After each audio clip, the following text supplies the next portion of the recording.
اللہ نے جو حکم دیا ہے اور سرکار دو عالم صلی اللہ علیہ وسلم نے جو اس کی وضاحت فرمائی ہے، اس کا خلاصہ یہ ہے کہ اگر آدمی آپ سے زیادتی کرتا ہے معاف کر دیں۔ یہ معاف کرنا جو ہے بہت بڑی بہادری ہے۔ انتقام لینا بہادری نہیں ہوتا، معاف کر دینا بہادری۔ اور اسی طرح اگر کسی نے آپ سے اپنا تعلق توڑا ہے تو تم اس سے تعلق جوڑنے کی کوشش کرو۔ اسی طرح کسی نے اپنے معاملات میں، اپنی شادی میں، خیرات میں تمہیں دینے سے منع کیا، تم اس کو دیتے رہو، تاکہ مومن کا اخلاق جو ہے، اب دیکھیں نا میرے آقا سرکار دو عالم صلی اللہ علیہ وسلم اور ان کے صحابہ پر قریش نے کون سا ظلم ہے جو نہیں ڈھایا؟ یعنی صحابہ کو پھانسیوں پہ لٹکایا گیا، صحابہ کو انگاروں پہ سلایا گیا، صحابہ کو تپتے ہوئے پتھروں پہ لٹا کے ان کے سینوں پہ پتھر رکھے گئے، صحابہ پہ کوڑے برسائے گئے، اور صحابہ کو اتنی مارا گیا نعوذ باللہ کہ ایک بی بی تھی، اس بیچاری کی تو آنکھیں چلی گئی۔ اسی طرح بی بی سمیہ جو اسلام کی سب سے پہلی مجاہدہ بھی ہے، شہید بھی ہے، اس کو ظالم ابو جہل نے یعنی 2 اونٹ بڑے سکھلائے ہوئے اور طاقت والے بلائے، ایک ٹانگ میں رسہ ڈال کے ایک اونٹ سے باندھا اور ایک ٹانگ میں رسہ ڈال کے دوسرے اونٹ سے باندھا، اور ان کو سمجھایا کہ جب میں اشارہ کروں تو دونوں اونٹوں کو دوڑا دو۔ دونوں اونٹوں کو دوڑایا تو بی بی جو تھی نا وہ درمیان میں، اور اس کے درمیان میں نیزہ بھی مارا، بی بی 2 ٹکڑے ہو۔ اس سے بڑا ظلم کوئی ہو سکتا ہے؟ یعنی وہ کون سا ظلم ہے؟ اسی لیے میرے آقا نے فرمایا کہ اشد ایذاء الانبیاء ثم الامثل فالامثل، سب سے زیادہ تکلیفیں انبیاء کو آتی، اس کے بعد جیسے جیسے کسی کا درجہ ہے اسی طرح تکلیفیں آتی۔ اور ساتھ یہ بھی فرمایا کہ انی اوذیت فی سبیل اللہ، اللہ کے راستے میں جو میں تکلیف دیا گیا ہوں، لم یؤذ نبی قبلی قط، مجھ سے پہلے کسی پیغمبر کو اتنی تکلیفیں نہیں ملی۔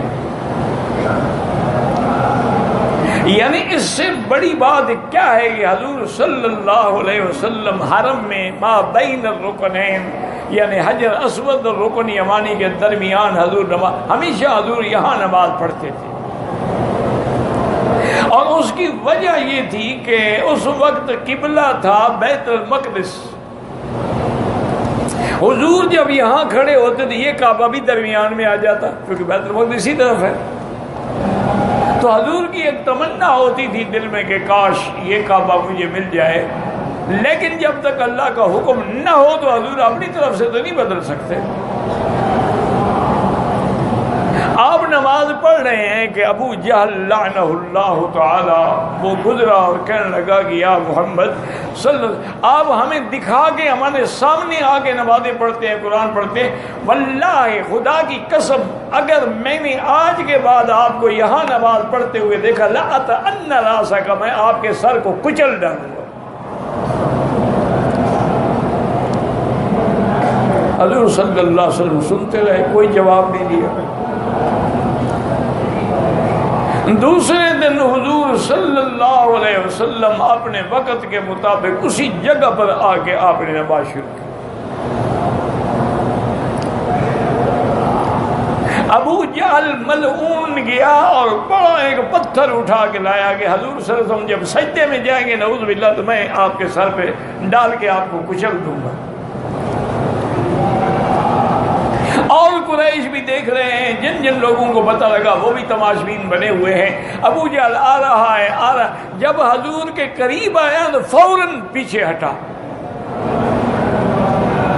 وہ پتھر بھی گر گیا اور کانپتا پیچھے ہٹ گیا۔ تو لوگوں نے کہا کیا بات ہے؟ انہوں نے کہا خدا کی قسم بینی و بینہ خندقا من نار، میرے اور حضور کے درمیان تو آگ کا دریا چل رہا تھا، اگر آگے جاتا تو میں جل جاتا۔ حضور صلی اللہ علیہ وسلم کی اللہ نے حفاظت کی۔ صحابہ نے پوچھا، آپ نے فرمایا کہ یہ اس کی قسمت تھی کہ وہ ہٹ گیا، اگر آگے آتا نا تو آج اس کو اللہ کے فرشتے جو ہے عبرت بنا دیتے۔ لیکن یہ ساری تکلیفیں حضور پاک نے برداشت کی۔ منہ پہ بیٹھ کے کہا گیا کہ نعوذ باللہ آپ جھوٹے ہیں، اللہ کے نبی کو کہا جائے کہ تم کذاب ہو، اللہ کے نبی کو کہا جائے کہ آپ جادوگر ہیں، اللہ کے نبی کو کہا جائے کہ آپ شاعر ہیں، اللہ کے نبی کو سامنے بیٹھ کے کہا جائے کہ یہ قرآن اللہ کی کتاب نہیں ہے، یہ تو آپ کی گھڑی ہوئی باتیں ہیں۔ آپ کا کیا خیال ہے اللہ کے نبی کے دل پہ کیا گزرتی ہے؟ یہ ساری تکلیفیں حضور نے برداشت کی، حتیٰ کہ مکہ چھوڑنا پڑا، ہجرت کی۔ حضور پاک عمرے کے لیے آئے تو کافروں نے نہیں آنے دیا، بغیر عمرے کے حضور صلی اللہ علیہ وسلم نے احرام کھولا اور دم احسار ذبح کیا اور واپس مدینہ شریف تشریف لے گئے۔ اگلے سال حضور قضا عمرے کے لیے تشریف لائے، چونکہ قاعدہ ہے کہ اگر عمرہ نہ ہو سکے، احرام کھل جائے تو دم بھی دو اور عمرہ قضا بھی کرو۔ حضور صلی اللہ علیہ وسلم قضا عمرے کے لیے آئے تو کافر نے کہا جی صرف 3 دن کی اجازت ہے۔ چوتھے دن حضور نے مطالبہ کیا کہ بھی 1 دن تو مجھے اور دے دو۔ انہوں نے کہا جی نہیں، جو ہم نے کہا تھا آپ واپس جائیں۔ کیا خیال ہے آپ کا کہ 1500 کا لشکر ساتھ ہے لیکن حضور واپس جا رہے ہیں۔ اب اللہ نے سرکار دو عالم کو عزت دی، شان دی، غلبہ دیا۔ ایک وہ وقت بھی آیا کہ جب ہجرت کے لیے ماں سوائے ابو بکر کے آپ کے ساتھ کوئی نہیں تھا رضی اللہ عنہ۔ ایک ابو بکر تھے اور ایک محمد مصطفیٰ تھا، راستہ دکھلانے والا یہودی تھا، لیکن وہ وقت بھی اللہ نے اپنے نبی کو دکھلایا کہ فتح مکہ کے موقع پر آج 10,000 کا صحابہ کا ٹھاٹھے مارتا ہوا لشکر ہے، سمندر ہے جو بڑا چلا رہا۔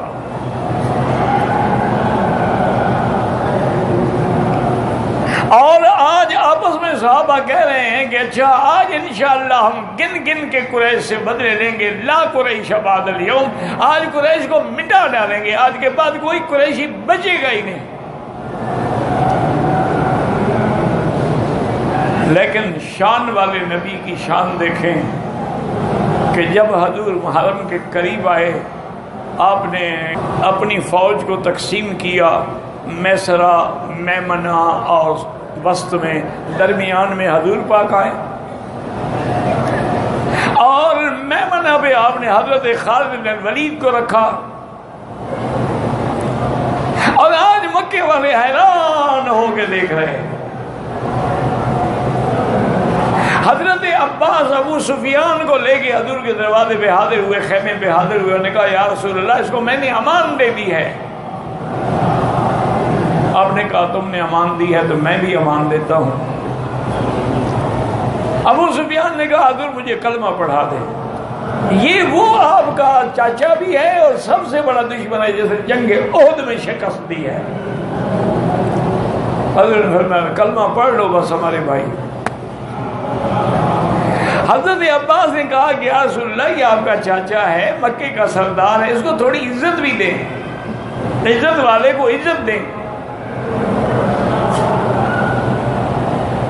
حضور پاک نے اعلان کر دیا کہ من دخل المسجد الحرام فلہ امان، جو مسجد الحرام میں داخل ہو جائے امان۔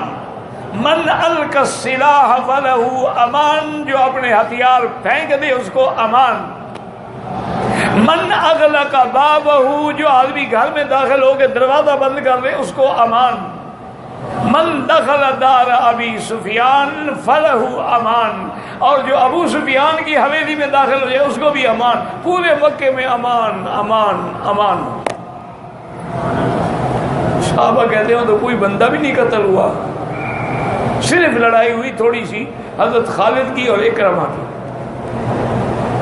اور کوئی لڑائی نہیں ہوئی۔ اور وہ لڑائی کہاں ہوئی تھی؟ جب آپ جاتے ہیں نا جی قبرستان جنت المعلیٰ کے لیے، دائیں ہاتھ پہ ہے شیب مالک، اس میں جب آپ جائیں تو آگے ایک جگہ آتی ہے، ایسے چڑھائی ہے، چڑھائی سے اترے تو اس کو کہتے ہیں خندمہ، آج کل وہ محلہ کہلاتا ہے خانسا۔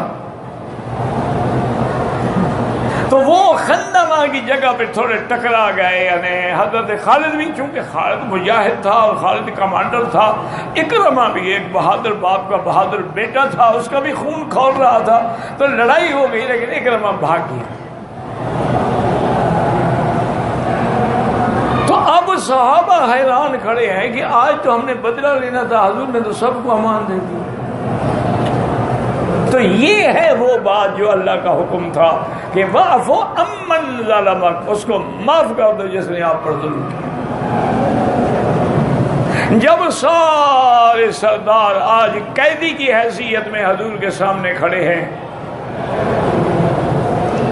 حضور پاک نے فرمایا بلاؤ اس شیبی کو جس کے پاس کعبے کی چابی ہے۔ وہ آگے آیا، حضور نے فرمایا تمہیں یاد ہے میں نے تم سے چابی مانگی تھی کہ میں کعبے کے اندر جا کے عبادت کرنا چاہتا ہوں، تم نے کہا آپ کو میں نہیں دیتا۔ یاد ہے حضور؟ یاد ہے۔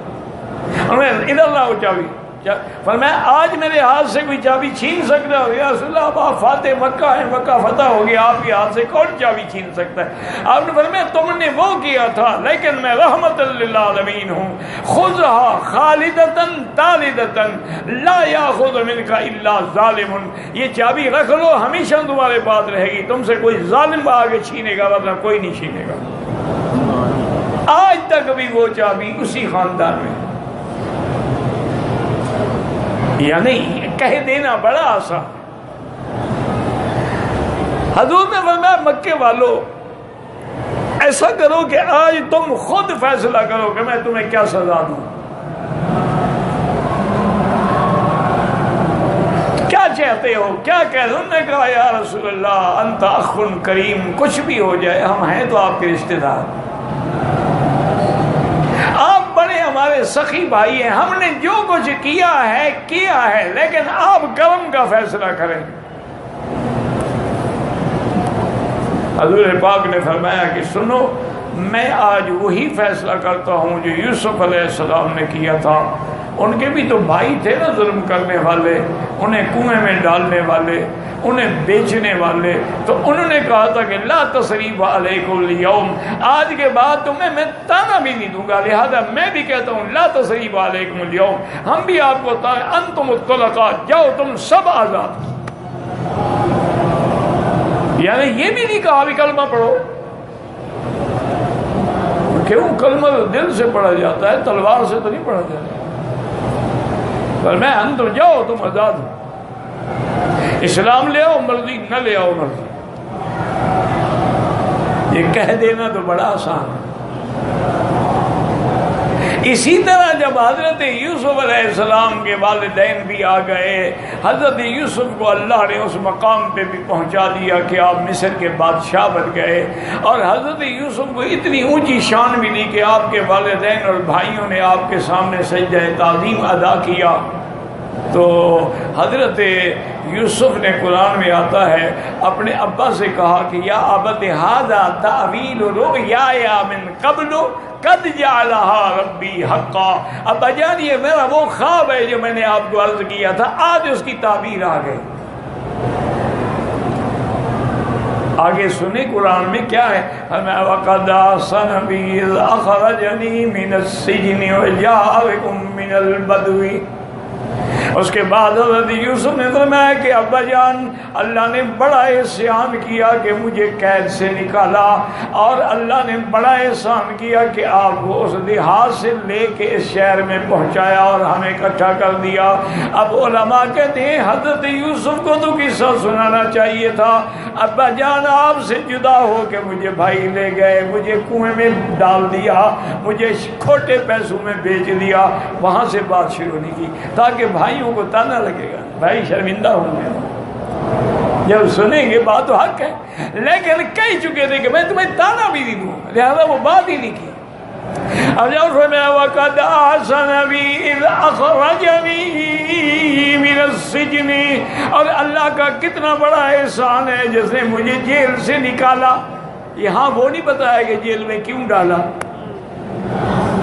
نہیں، نکالنے کا ذکر تو کیا، جیل میں جانے کا ذکر نہیں کیا۔ علماء نے کہا وجہ یہ تھی کہ امراۃ العزیز کے گھر میں آپ نے پرورش پائی تھی، اگر وہ جیل کا ذکر کرتے تو اس کی بیوی پر ظلم، اس کی بیوی پر اعتراض آتا، اس کو بھی حضرت نے درگزر کر دیا، ذکر ہی نہیں کیا۔ بس اللہ نے مہربانی کی، مجھے جیل سے نکال لیا، آپ کو لے آئے۔ تو یہ ہے وہ بات کہ خذ العفو، کہ جو ظلم کرے اس کو معاف کر، یہ ہے بڑی مشکل بات، یہ ہر کوئی نہیں کر سکتا، یہ اللہ والے ہی کرتے ہیں۔ اللہ تبارک و تعالی جن کو اتنا بڑا حوصلہ دیتے ہیں، صبر دیتے ہیں، اس لیے قرآن کہتا ہے کہ لا تستوی الحسنۃ ولا السیئۃ ادفع بالتي هي احسن فاذا الذي بينك وبينه عداوۃ كأنه ولي حمیم۔ اچھا حضور کے پتہ ہے معاف کرنے کا نتیجہ کیا نکلا کہ وہ ابو سفیان جو سب سے بڑا دشمن تھا، جب حنین کے تیر انداز تیروں کی بارش کر دی، صحابہ کے پاؤں اکھڑ گئے، لیکن ابو سفیان نے حضور کی بغلہ کی رکاب نہیں چھوڑی، ساتھ کھڑا، وفا کی اس نے بھی حد کر دی نا۔ وآخر دعوانا ان الحمد للہ رب العالمین۔